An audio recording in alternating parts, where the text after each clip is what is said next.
Hello and welcome to Unstress. I'm Dr Ron Ehrlich. The gut is the second brain. The gut is the site of a great deal of the immune system. We've got more microbes in our body or on our body than human cells. There's a microbiome in the mouth, there's a microbiome in the gut. Probiotics, prebiotics, the dangers of antibiotics, leaky gut. Listen, if you've read or heard anything about health, physical or mental, then the issue of gut health is front and centre. My guest today is Dr. Robert Rountree. Now, Bob has been providing a unique combination of traditional family medicine, nutritional, herbal medicine, and mind-body therapy in Boulder, Colorado in the US of A. And he's been doing that since 1983. In addition to writing numerous book chapters and magazine articles, he's co-author of 5 books on integrative and nutritional medicine, and he travels the world teaching doctors. He's on the teaching faculty of the Institute of Functional Medicine, which I truly believe is changing the face of healthcare and medicine globally. I met him in Melbourne earlier this year when he was keynote speaker for the annual conference for the Australasian College of Nutritional and Environmental Medicine, ACNEM, where he really presented some great stuff on gut health. I hope you enjoy this conversation I had with Dr. Bob Rountree. Welcome to the show, Bob. Hi there. Bob, we met in Australia when you were out giving some great lectures for the Australasian College of Nutritional and Environmental Medicine, and I wanted to talk to you today about gut. But before we did, I just wanted to get a little bit about your own journey, because I'm guessing that nutrition wasn't a big part of your initial medical training. How did you come to this point in your life where you are actually teaching the doctors? Yeah, I think it's an understatement to say nutrition wasn't part of my training. I grew up in the southern United States in Alabama, and I basically grew up eating the worst kind of diet you can imagine. You know, lots of fried foods and, you know, pork chops and gravy, mashed potatoes, that sort of thing. I had no clue what nutrition was all about, really, until my freshman year in college. I went off to Massachusetts and got exposed to, you know, a whole different mindset. Actually became a vegetarian for a few years there. So that was kind of my first foray into understanding that there might be something to do with the effect of how you eat on your body. And then somebody gave me a book by Paul Twitchell called Herbs, the Magic Healers. And it was a really fascinating book that talked about all different kinds of herbal medicines and how they could be used to treat chronic illness, how people had different metabolic types that might respond to different kind of herbs and diets. And that really started me on my journey. So that's really why I went to medical school. I mean, I read the book and I thought, well, I don't know what kind of future there would be if I wanted to be an herbalist. You know, there really, this was, understand, you know, I was 19 at the time, and there really just wasn't much in the way of an opportunity for that path. So I decided to go more the straight and narrow biology, medical school, basically just to get a degree. And then I got into medicine. As you said, there's hardly any training in nutrition, and I was quite appalled at that. And I was also really appalled at the sense that whenever I did mention, you know, using an herb to treat a condition, that it was put down very quickly as some kind of quackery. So I just decided to keep my mouth shut, keep my nose down and not say anything until I got out of training. I learned what I needed to learn, and frankly, there was some useful information. I appreciated, learning how to tackle a problem from a scientific perspective, learning how to analyze the physiology of a condition and come to some kind of conclusion. So I gained an appreciation for the scientific method. Mm-hmm. And I still have that same appreciation for the scientific method. I just was a little appalled at how limited a way that it was being applied. There was no sense of what we call today systems biology, and how you might apply systems biology to health. And really what opened my eyes to that was meeting a guy named Jeffrey Bland, Yeah, who legend, a some of legend. yeah, a lot of people probably know Jeffrey. I'm sure you've known of his Yes, work. yes, I was Um, exposed to it in the early 80s, actually, and he still remains a legend. So, yes, go on, I can he's a imagine. living legend. He's a living legend. He is. But go on, tell us how he So inspired you. when I was in medical school, I believe I went to a holistic health conference, and he lectured there, and it blew my mind. Mm. And what I appreciated is that he had this immense command of the published literature. And understand at that time, if you talked about nutrition, that generally was the purview of the home economics departments. That's what it was called at the time, home economics in the schools. And it was, the purpose of home economics was to teach women how to be good housewives, Yeah, or how to design a nutritional program for a hospital or a prison or a school. It wasn't really the sense that nutrition was a legitimate science. yeah, And what Jeff did is he showed us the way to making nutrition, and especially nutritional biochemistry, a legitimate science. He said, here's the literature. I'm just a scientist reading literature, and this literature says, hey, zinc is useful for this condition. Vitamin B12 is useful for that condition. So Jeff is the one that really started putting it all together and really opened my eyes to the possibilities. yeah. It's always interesting, and I'm sure you get annoyed by this too when you hear so-called experts say there's no evidence to support, a nutritional protocol, whereas they really should be saying they haven't read the evidence, and there's a very big That's difference. right. There's a very big difference in that, isn't it? But If they Jeffrey, say I'm unaware of the evidence, yeah, that's one thing. yeah, yeah. But go on, yeah. So this idea of systems biology. Tell our listener a little bit about systems biology, because that is an important part of modern healthcare. Yeah, systems biology says you can't just look at the old linear models that really came out of the notion that there was a magic bullet for every disease. I think when Pasteur discovered penicillin, it was quite revolutionary because, people are still thinking in terms of the four humors. They had no idea what caused tuberculosis or strep throat or anything like that. And, when it was finally realized that these things were caused by bacteria, and then furthermore that there were these drugs called antibiotics that could treat them, that changed the face of medicine. And many people are still stuck in that paradigm, that linear paradigm that says, gee, if we could just find the cause of hypertension, cause of diabetes, we could treat it, with a specific drug, with one drug or two drugs or three. But that's still a very linear model. Whereas systems biology says, gee, if a person has got diabetes or the precursor to that, which we call metabolic syndrome, there are many different factors that could play into that. They've got too much body fat. They've got too much cortisol from too much stress in their lives. They've got environmental toxins. They may have an imbalance of intestinal bacteria. And all of those different factors are playing a role in condition, not just one factor. It's not just that diabetes is a failure of the pancreas. Mm-hmm. Mm-hmm. Diabetes is a multifactorial condition. Yeah, yeah. This is really looking at things in a very, dare I say, holistic way. Yes.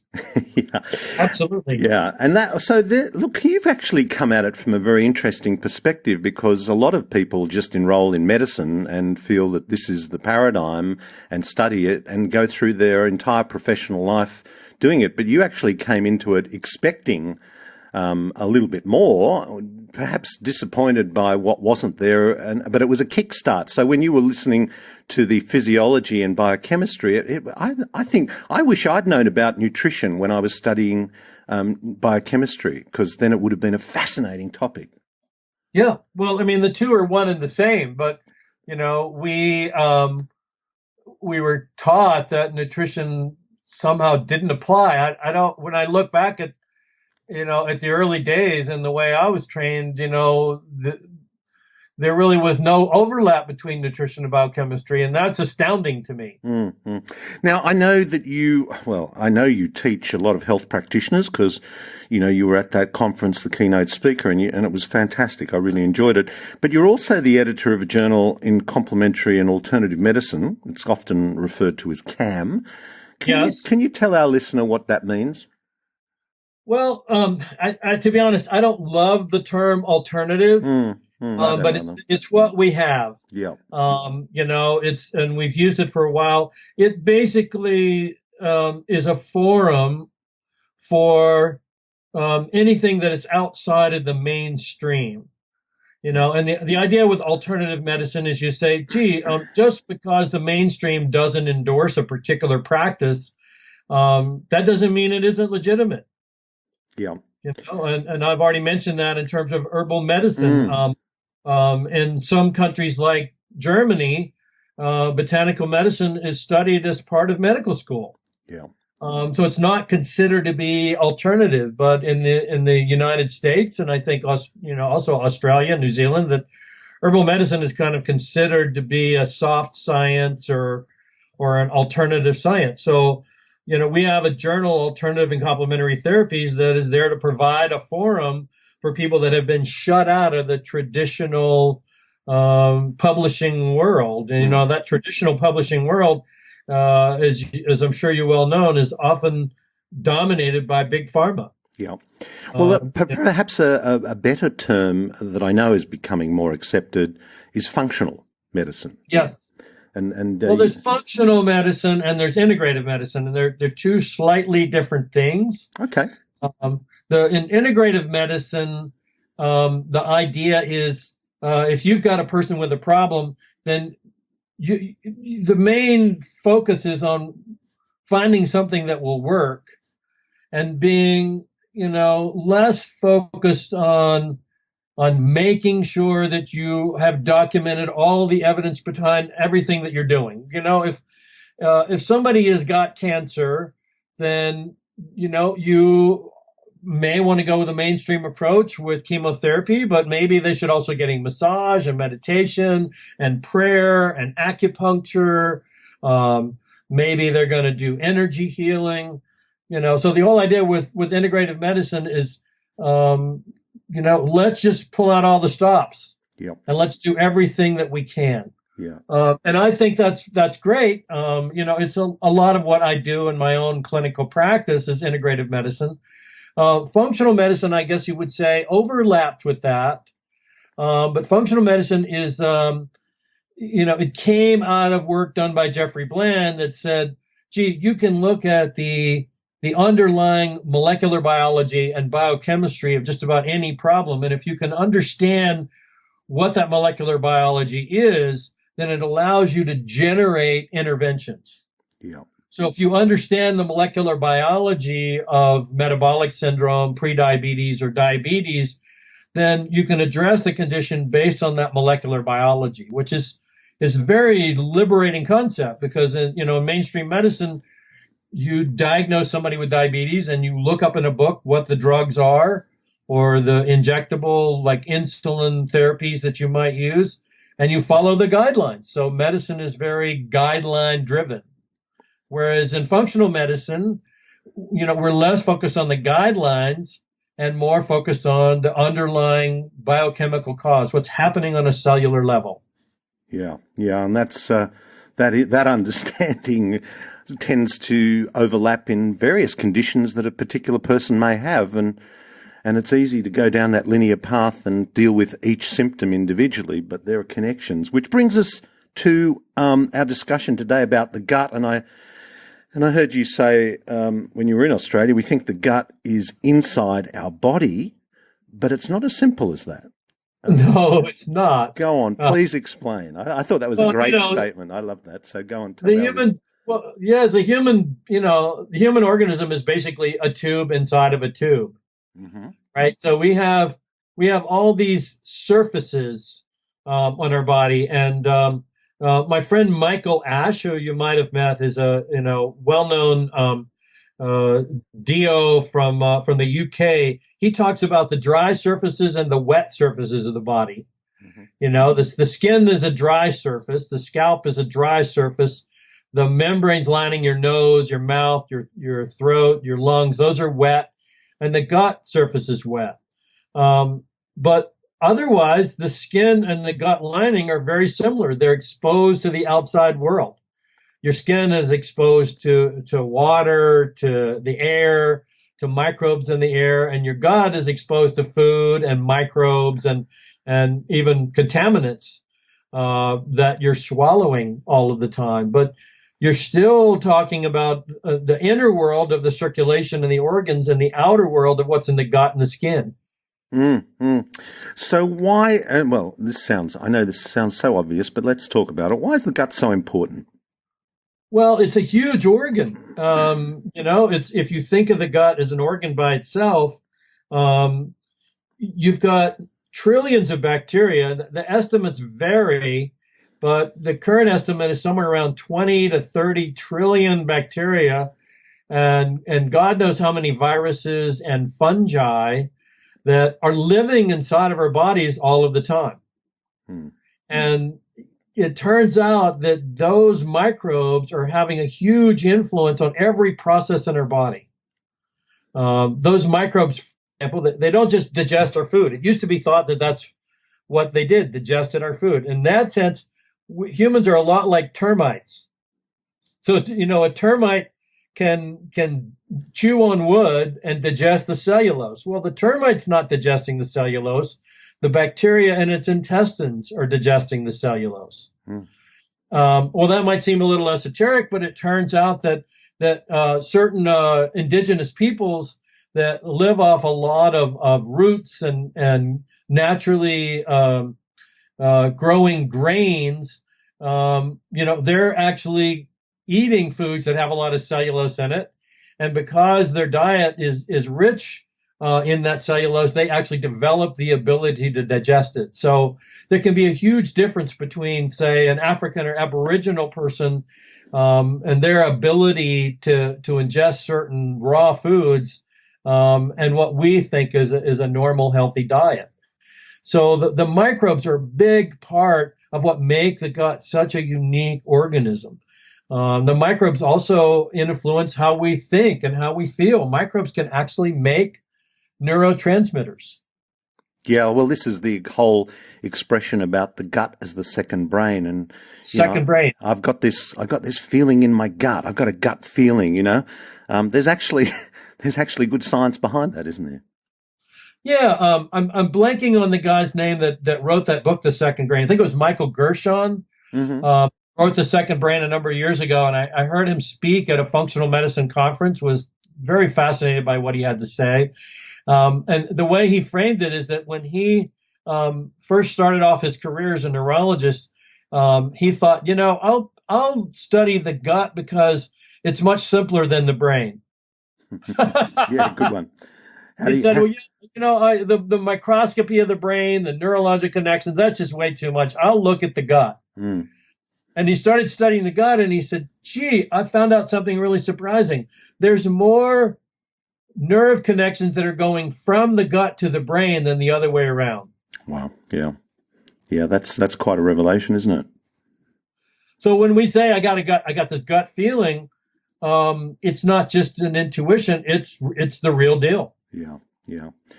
And so you mentioned that the neurotransmitters are a big part of what goes on in the gut, and that's they influence our mood. But there's the immune system as well. That's all happening in there. If you don't have microbes in your gut in the first year of life, your immune system will not develop properly. And that's what this whole notion of the hygiene hypothesis is about. That we are growing up at a time when our intestinal cells, and especially the immune cells that line our intestines, are not getting exposure to the normal kind of bugs, the normal microbes that have been part of human existence for millennia. Yeah, yeah. Like, I mean, we've just become too clean, do you think? Well, that's the whole idea, is that we benefit from being exposed to certain microbes that are in dirt. Yeah. I mean, that's the way humans have evolved for a very long time. So, yeah, we're too clean. And the consequence of that is that when we get older, our immune system is a little confused when it's exposed to what you might call dangerous strangers or foreign invaders.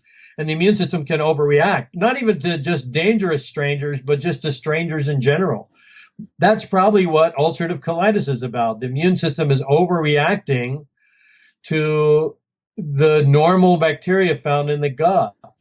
And here's an interesting thing. The more courses of antibiotics a child takes, the more likely they are to get ulcerative colitis.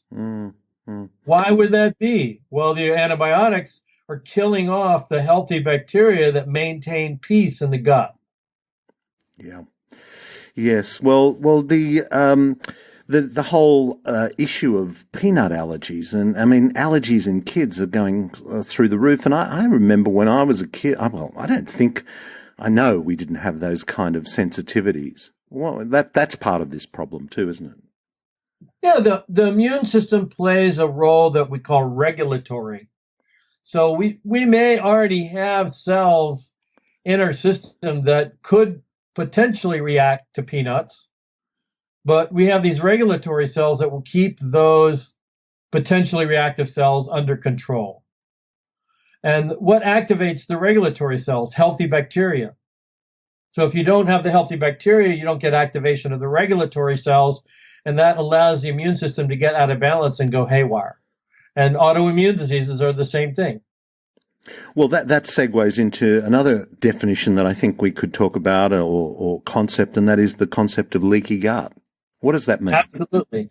Well, when I was in training, when I was in residency some 40 years ago, I remember hearing that concept. And when I brought it up to my colleagues, they said, "Oh, that's quackery. There's nothing to it."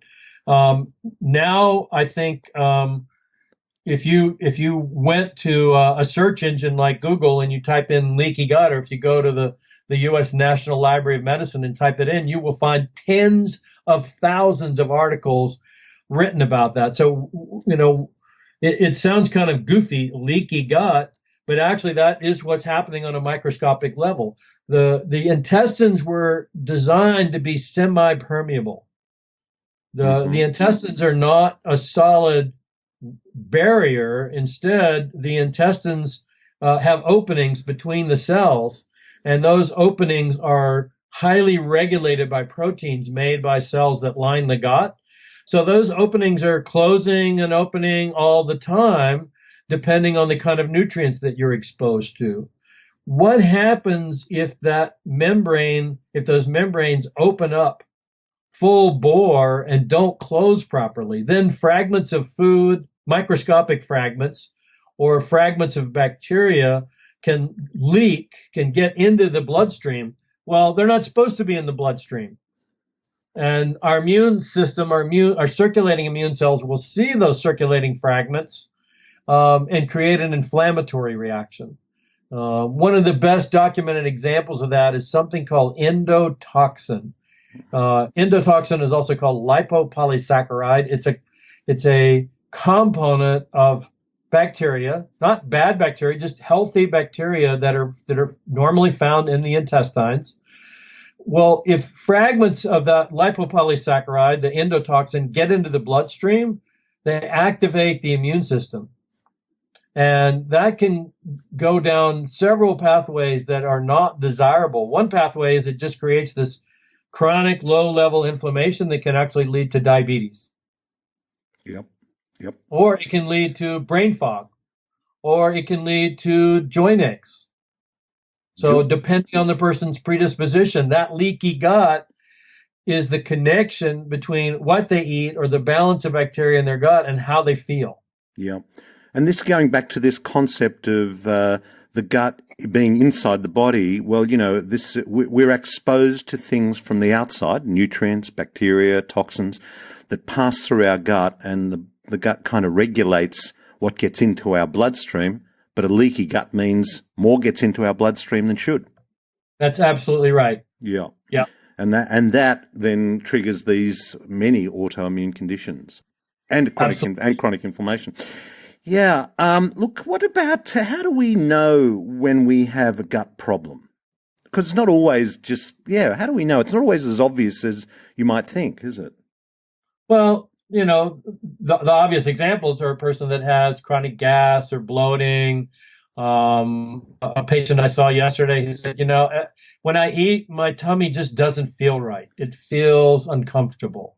Or a person could have chronically loose stools, or they can have pain with bowel movements. They can have constipation. So those are the obvious things.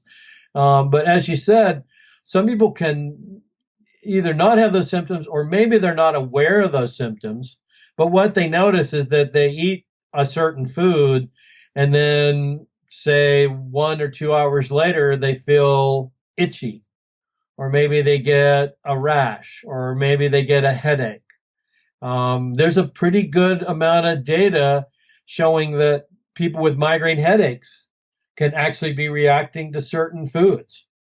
And whenever I see a patient with migraines, especially with chronic migraines, it's one of the first things I ask is, have you kept a diet diary? Have you really looked at the foods that you've eaten to see if there's a group of foods or one particular food that triggers your headache? So that can be a surprise to a person who's saying, I don't think I've got gut problems.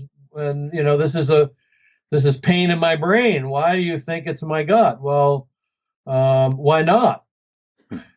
Yeah, because I think people get a bit preoccupied with the fact that sensitivity occurs straight away, and that's how we define sensitivity. Like if you break out in a rash, or you have runny nose, or whatever, you start sneezing, that's an immediate reaction. But again, it's not always as simple as that. It can sometimes take hours or even a day or two or 1 or 2 days. Yeah. So that kind of food sensitivity is something that people don't always focus on. But it can be profound, can't it? It can be really profound. And, what's important to understand is that there are a lot of different mechanisms that can explain that delayed type hypersensitivity. We used to just assume that it was an immune system issue. Now I think the understanding about leaky gut has wandered into the conversation. So instead of immediately thinking, well, it's the foods that are the culprit, maybe it's the gut lining that's the culprit. And if you treat the gut lining, if you heal up the gut lining, then maybe the person won't react to the foods as much. What are some of the most common triggers that you see in your daily practice of leaky gut, of causing the gut to become, the term that's a lot more accepted in the medical area is intestinal permeability. Doesn't that sound far more scientific than leaky gut? Intestinal hyperpermeability. Even more impressive, Bob. Hyperpermeability, yes. Yeah. But what are some common triggers of that? Well, probably the two biggest ones are alcohol and non-steroidal anti-inflammatory drugs like aspirin, ibuprofen, naproxen. Those are well-known, well-described to cause leaky gut. So one of the worst things a person can do is have a little bit too much to drink, and then load up on ibuprofen because the alcohol is causing leaky gut, and then the ibuprofen is sustaining it. Yeah. And here's another scenario. A person has, say, the early stages of an autoimmune arthritis, like rheumatoid arthritis, and they take high doses of aspirin or ibuprofen. Well, those drugs will actually perpetuate the problem. So they may treat the symptom, but they create a bit of a negative spiral, in that the more the person takes the drug, the more dependent they get on the drug.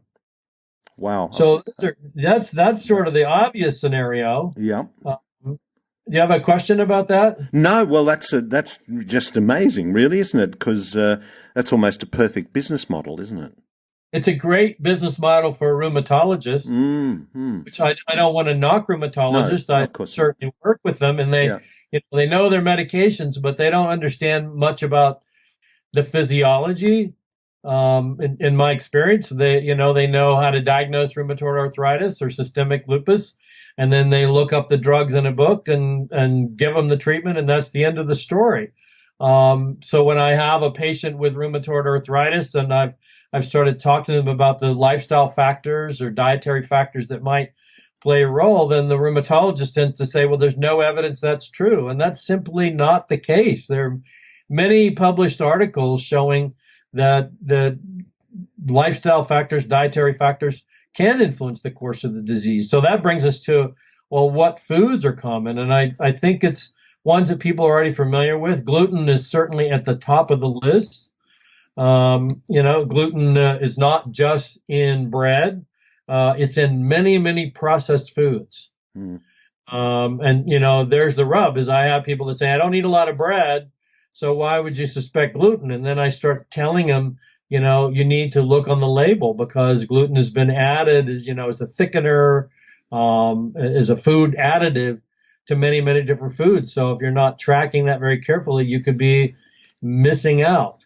There are very good published studies showing that if you put somebody with an autoimmune disease on an elimination diet, then often their symptoms will go away. I've seen it in my practice. I've put people on, very restricted diets, either a simple water fast or perhaps a rice protein fast that's designed to be hypoallergenic. Have them do that for 3 days, and their joint symptoms go away, and they go, wow. Mm. Wow, that's impressive. Something's happening here. And again, gluten, is one of the top culprits. Then you also think about dairy products. You think about corn, soy, eggs, food additives in general. So I basically just start going down on the list. Yeah. Because there's an issue, we all get drawn into what is the linear answer to our problem, but cross-reactivity is a very common issue, isn't it? Yeah, I certainly do. Food allergy tests, blood tests for people with, what seems to be a simple gluten sensitivity, and you find out that they're reactive to a whole range of foods that are somewhat like gluten. So you never really know until you start looking.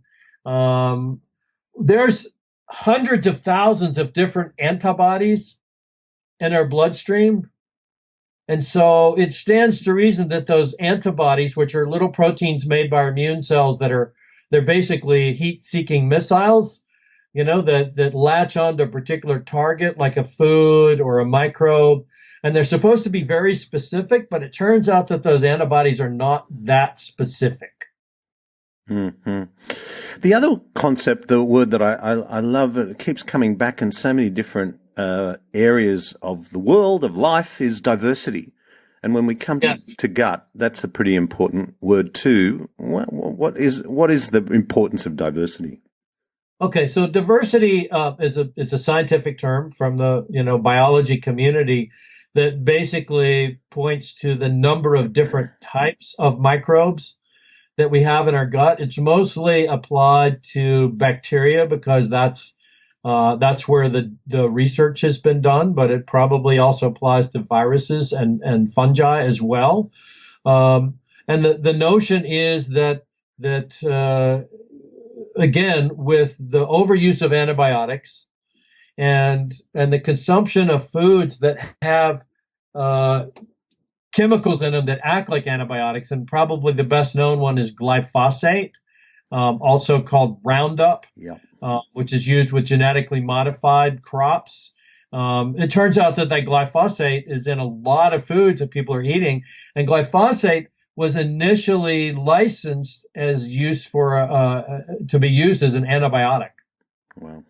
So here's this antibiotic that's in our food, and then they also give antibiotics to animals. They put them in animal feed. So we're consuming these antibiotics, which then kill off our healthy gut bacteria. So we end up with less diversity. This led to publication of a book called Missing Microbes by Dr. Blazer, who's a researcher from New York. I can't remember the school that he's a member of now, but he's a professor emeritus, a major medical school, and his whole book is about how we've been killing off the healthy microbes that normally make up our diversity. And an example of the contrast to that was a study that was recently done on an uncontacted Amerindian tribe from the jungles of Venezuela. These anthropologists found this tribe way out in the remote part of the Amazon. They swooped in and collected samples from these people, from their skin and their nose and their intestines, and then measured them. And I often think about what that must have been like for this tribe. They've never had any contact with the outside world. Suddenly, helicopters come down from the sky. Well, I mean, what must they have thought, And someone's putting a swab up their nose, and God knows where else. And not just their nose. Yeah, we come in peace. We come in peace, but we'd like to sample your fecal material. Yeah, and what did they find? And they found that these people had phenomenal diversity. In fact, they had certain organisms in their gut that we would consider dangerous. That we would say, gee, if I found that in one of my patients, I would tell them they need to be on antibiotics. And yet, when we did physical examinations on these people, and they found that they didn't see any evidence of heart disease or autoimmune disease or any of the chronic diseases that affect humankind. Yeah. So that's the idea, is that we know that the gut microbiome of these ancient people, of Aboriginal people, we know it seems to be richer and more diverse. Is that just an interesting finding, or does it really have an impact on health? And it appears to have an impact on health. It appears that the more diverse a person's microbiome is, the less likely they are to have a number of chronic diseases. Yeah. So that kind of begs the question, how do we diagnose gut issues? What's some standard ways of diagnosing that? Well, you can start with just a simple questionnaire, which, I always do that with my patients. I make sure I ask gut-related questions. There in the world of functional medicine, we have what we call the medical symptom questionnaire, the MSQ, and that's kind of a standardized set of questions that you ask. Do you have abdominal pain? Do you have more frequent bowel movements than you think? Do you have malodorous gas? Do you have bloating?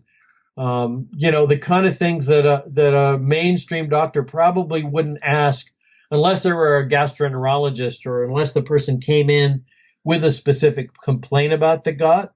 But I would ask that for anybody that came into my office. So I would say, the gut symptom questionnaire is a good start. I also do a fair amount of microbiome testing. And that testing is based on a new technology that actually measures sequences of DNA that are found in the stool.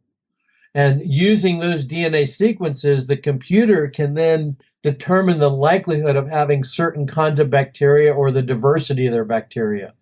So I do find that testing very useful. That's different than how I was trained in medical school, which is that a person comes in, they've been on a trip to another country, and they developed traveler's diarrhea, and you're looking for a specific microorganism. For doing that, we used to do a culture. We perform a particular culture, or you might do that in the mouth. If a person has a dental infection, you might do a swab and send off the culture and look for a particular microorganism, and then try to treat them with an antibiotic. But with this new DNA technology, it's more that you're not looking for a specific microorganism. You're looking for the overall spread of microorganisms. You want to know the different types, the relative abundance. You want to know if there's enough of the good guys that are there to help prevent problems. So this is a pattern we're looking at, and this is really where systems biology comes into play. Mm-hmm. Yeah, well, and is it? And I'm guessing it's reliable, and that's because there's some challenges there, aren't there, in terms of anaerobic and aerobic organisms, what those that need oxygen and those that don't, culturing those. I know we do stool analysis in Australia. Is it a very reliable? You've obviously found it useful, otherwise you wouldn't be using it. Yeah, well, I mean, what I found was unreliable was the old methodology, where you tried to culture things. Right. You know, we Oh, could okay. only Yep. culture what we could grow. Yes. Okay. And if you've got an anaerobic bacteria that can't tolerate oxygen, as soon as it comes out of the intestinal tract, it dies. Yeah. So So, hence the DNA sequencing bypasses that issue. yeah, the DNA sequencing I think is reasonably reliable. It's getting better all the time. What people need to understand is that DNA sequencing, that's not measuring actual bacteria. That's measuring, genetic code, and then it's matching that genetic code against a library of known organisms. So let's get technical here. The biologists say when you're doing this sequencing, you're not looking at bacteria, you're looking at OTUs. And OTUs are operational taxonomic units. Okay. Which is, it's there. So they're acknowledging, we can't tell you for sure that we are looking at this particular bacteria, but the sequence is a 90% match. Right. And yeah, that's different. Yeah. Yeah. So that gives you a kind of this going back to establishing whether a gut microbiome is diverse or not. Yes. Yeah, which as we've said is important. Tell me, what would be a few tips you'd have for people listening to this who's thinking, gee, maybe I actually do have a gut problem. Obviously, explore. Yeah. Well, the number one thing is just the simple, practical idea of keeping a diet diary. And I will tell you, there's a number of really phenomenal apps that are out there now for these kind of diet diaries that, will help people keep track on their phone of symptoms. So, a typical patient will come in and say, yeah, I have gas and bloating. And I'll ask, well, does it happen before or after meals? Does it happen in the morning or middle of the day or the end of the day? Well, I don't know. Well, why don't you get one of these apps, and the app will help you track that. Really good example of this is that there is a condition called small intestinal bacterial overgrowth, or SIBO. Now, the small intestine normally has some bacteria in there, but for various reasons, there can be an overgrowth of bacteria that will ferment foods in our diet. And when those foods are fermented, they will produce a lot of gas. So this bacterial overgrowth produces gas from certain foods. There was research done at Monash University, which has now become world famous research, looking at a diet called the FODMAP diet, which is fermentable carbohydrates that can contribute to this problem. And I've had some pretty good success putting people on diets that eliminate these FODMAPs. But it can be difficult to implement. So I recommend that my patients get the app put out by Monash University, which goes into great detail about which foods are low, medium, or high in these particular FODMAPs, and help the person make dietary choices. Yes, I'm familiar with that app, and it's a really good one. Do you have a diet diary app that you recommend to your patients? Not right off the top of my head. Okay. I know that there's several of them. Yeah, that's fine. I think there's one called My Symptoms. I seem to recall that. I was looking at that one the other day. That does a really good job of tracking symptoms for people with irritable bowel syndrome. Yep. And if you had, so keeping a diet diary, filling out the questionnaire, doing a DNA sequencing, these are, and you've mentioned the elimination diet because that's obviously a big part of rebuilding a gut, isn't it? I mean, people are also looking for quick solutions, but in terms of time frames, what's the sort of range of when you're saying to somebody, you've got a gut problem, leaky gut, and we need to sort of rebuild the diversity, we really need to rebuild the gut lining. What time frame should people be expecting realistically? Realistically, I think it takes several months. Yeah. And for people with really bad gut problems, it can take a year, sometimes longer. I've certainly seen the whole range. It's always gratifying to me when I make some simple recommendations. Hey, take some probiotics and some L-glutamine, and they call back in 2 weeks and say, wow, I'm dramatically better. But I would say for a person with a chronic gut problem, that's the exception rather than the rule. Yeah. Yeah. So more likely it takes a while. And the analogy I use is like a garden. Yep. Your gut is a garden is a very complex ecosystem. If you're going to hit your garden with chemicals to try to wipe out any fungi that are in there, you may also wipe out the worms, right, which are beneficial. Yeah. So, a better approach to making the garden healthy is to create richer, more diverse soil.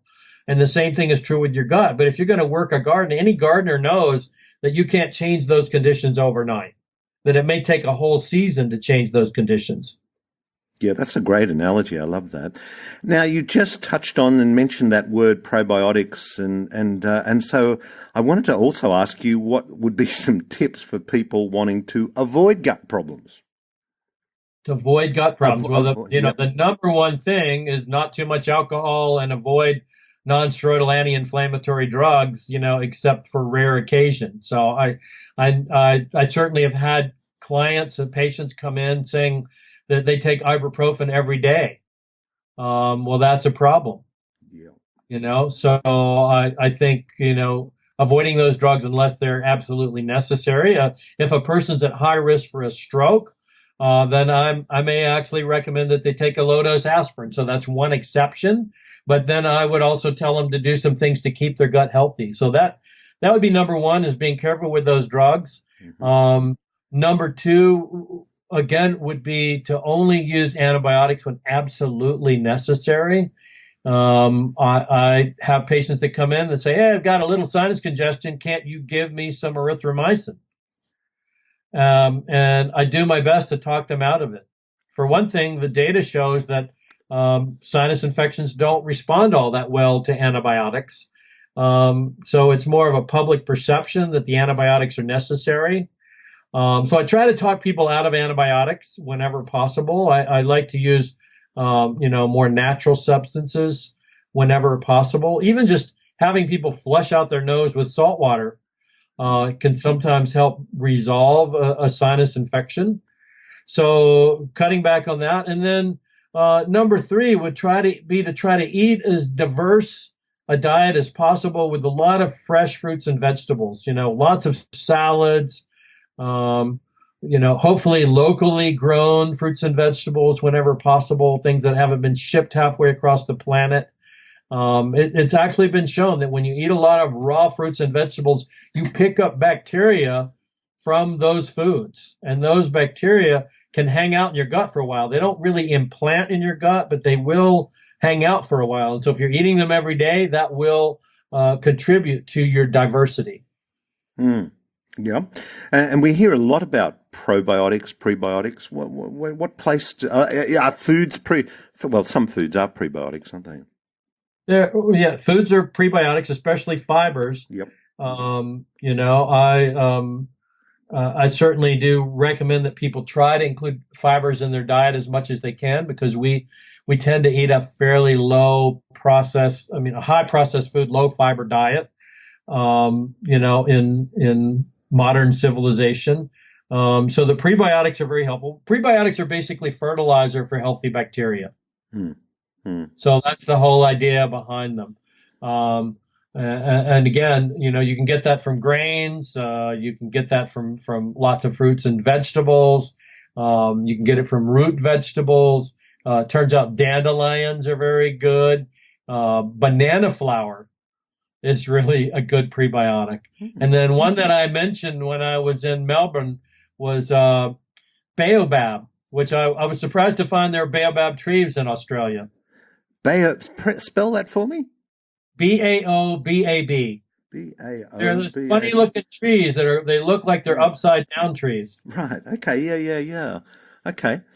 And their fruits have a very good prebiotic fiber in them. So, You can buy that online. I've seen it for sale in like 1 kilogram bags, and you just put a teaspoon in your smoothie in the morning or in a little bit of a drink. So for people who feel like they're not getting enough fiber, certainly that's a good way to go.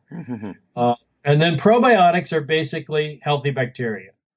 And there's a range of them. They were initially found in fermented milk products like kefir, yogurt. And then later, a number of them were actually isolated from human stool specimens, which sounds gross, but they've taken that bacteria out and then grown it in the lab, so there's no fecal material left. Yep. And many of these have been grown, successfully in the lab for decades. I tend to think that probiotics are generally beneficial. They're not like drugs, they just tend to help the garden grow better. So it's like adding an additive to your garden so that the soil will be healthier. Mm-hmm.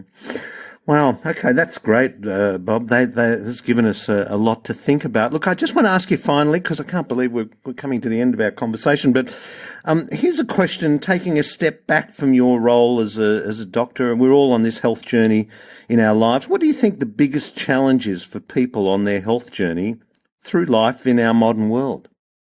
Oh my gosh, that's a huge question. I would say being, I can think about my own life, is that, maintaining the discipline to get enough exercise and to, make sure that I've gotten in a good, some kind of relaxation technique or mindfulness meditation, something like that. Make sure that I take care of myself. I'm a real believer in walking in the woods on a regular basis or walking by the ocean, which has the same kind of benefits. 1 drop of seawater has tens of thousands of viruses in it. So when you walk along the sea, and the moisture in the air is coming into your face and you're breathing it, you're actually improving your microbiome.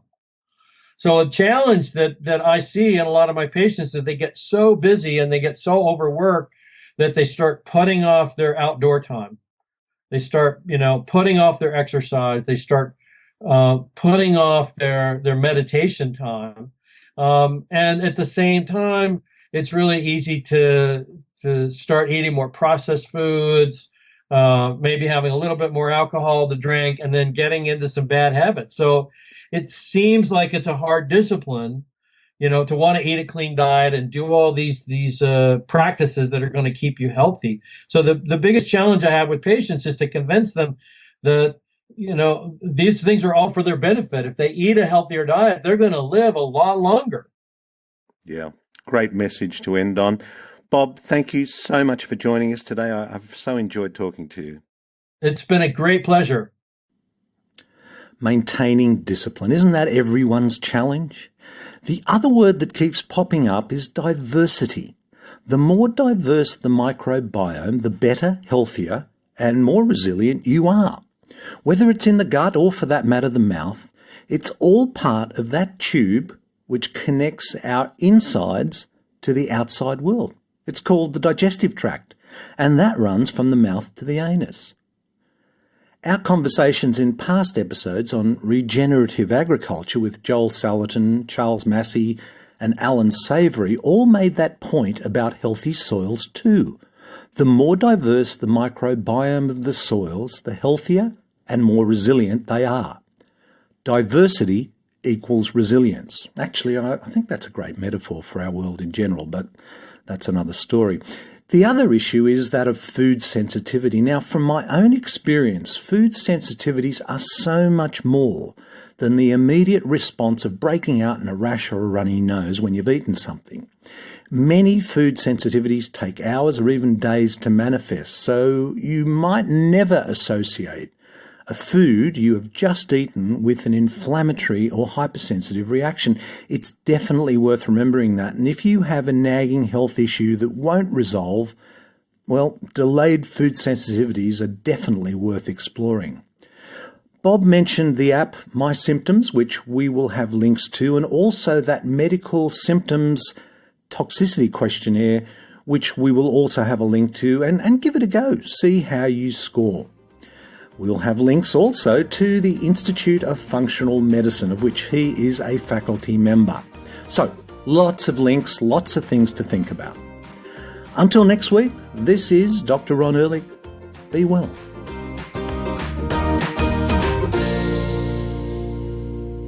This podcast provides general information and discussion about medicine, health and related subjects. The content is not intended and should not be construed as medical advice or as a substitute for care by a qualified medical practitioner. If you or any other person has a medical concern, he or she should consult with an appropriately qualified medical practitioner. Guests who speak